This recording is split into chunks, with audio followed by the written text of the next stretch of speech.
Feel uninvited. Left home in West LA. I'm not excited. So uninspired. On my way to play the bay while you're alone. This girl's a wonder.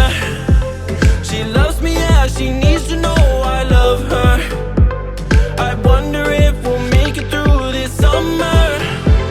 Just wanna touch like back when we were younger.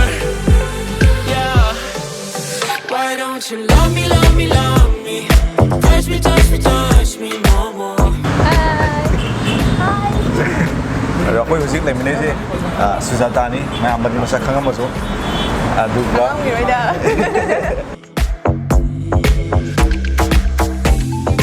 Love me, love me, love me.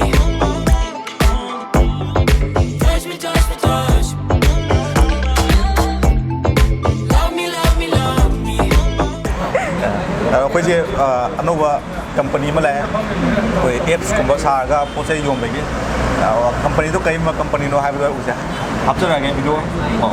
Screen dah orang ni. I'm overfighting. I just can't wake up, cold and sleep alone. This boy's some trouble. When he's around, my problems seem like double. His stupid eyes put me on ice, so no, no. Don't slow me down, don't wanna do this solo.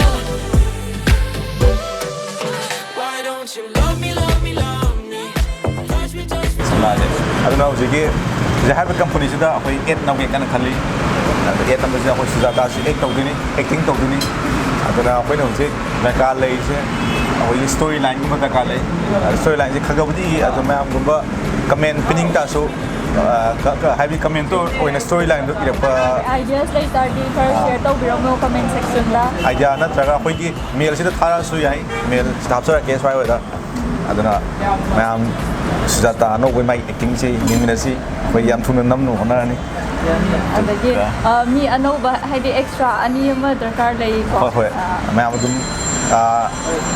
acting tongning ba yaw ta dia thabiro mail thabiro sai mail pizza gitu da Sujata gi acting ma ong yeng asi Step ya kan go. aduna ngasi di stakana na ba yam thu mo tam nam ni ngasi na tab khan gi hadaki lai ba Saturday sange tanam gi khana bani ada mayam nimina si marak sida story gumba noting ba lai ta comment na traga mail na aduna traga acting tongning ba yaw ta di na kai na da bi da habiro am sida kai na na